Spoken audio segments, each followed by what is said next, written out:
4 langkah asas dalam membaca arterial blood gas. Yang pertama, kita lihat bacaan serum pH. pH di sini merujuk kepada konsentrasi hidrogen ion yang ada dalam darah.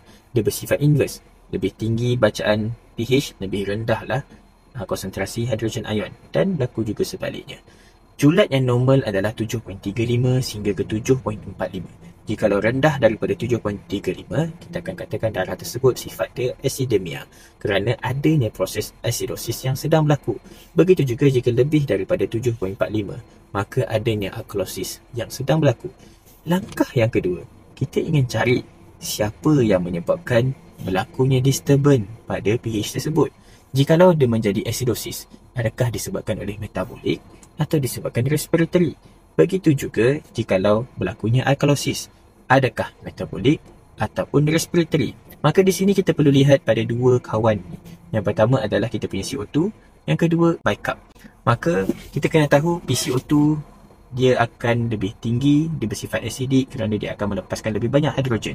Jadi seperti mana hidrogen sifat dia inverse dengan bacaan pH, maka begitu juga CO2. Jadi kita perlu expecting kalau CO2 tinggi, sewajarnya pH akan jadi rendah. Bermakna di sini dia mesti saling opposite direction. Jadi jikalau adanya opposite direction antara pH dan juga PCO2 ini, maka kita boleh katakan primary disturbance di sini adalah disebabkan oleh respiratory. Sebagai contoh, dalam pesakit COPD, kita temui result darah dia ada PCO2 dia dalam sekitar 70. Dan kemudian pH, bacaan pH-nya 7.24. Jadi kita tahu bahawa dia move opposite direction.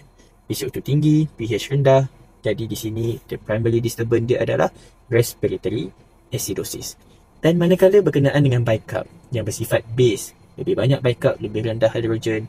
Jadi sewajarnya bicarb ini dia akan move with similar direction dengan pH. pH tinggi, bicarb pun tinggi. Jadi apabila kita lihat pesakit yang mana bacaan pH dia selari bersama dengan bicarb dia.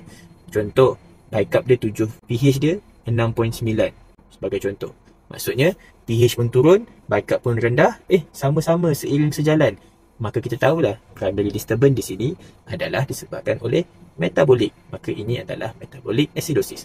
Ulang semula. CO2 mesti opposite direction, baru kita kata respiratory. Bicarb dia masih same direction dengan pH, kita akan kata metabolic component. Dan ketiga, kita ingin tahu langkah yang seterusnya adalah kita assess adakah berlaku atau tidak compensation. Kalau dia fully compensated, maka pH akan normalize, tapi CO2 dengan bicarb akan berada out of range. Tetapi kalau dia partially compensated, maka kita akan lihat pH-nya dalam julat yang tidak normal dan PCO2 dengan bicarb dalam julat yang tidak normal juga. Cuma di sini kita ingin tahu jikalau partial compensation, adakah ianya bersifat acute ataupun kronik. Maka untuk kita tahu benda ni, kita perlu kira beberapa formula yang ada. Dan yang seterusnya, apabila kita telah selesai mendapatkan interpretation dari sudut acid-base balance, adakah ini fully compensated, metabolic acidosis dan sebagainya. Yang keempat, kita akan assess oxygenation dan ventilation status dengan melihat kepada bacaan PO2 dan juga PCO2. So daripada PO2, kita akan tahu jikalau yang normal julatnya 80 hingga 100, rendah daripada itu, maka kita akan katakan pesakit tersebut mempunyai hypoxemia. Dan jikalau kita correlate clinically, kita akan kata pesakit ini dia mempunyai type 1 respiratory failure.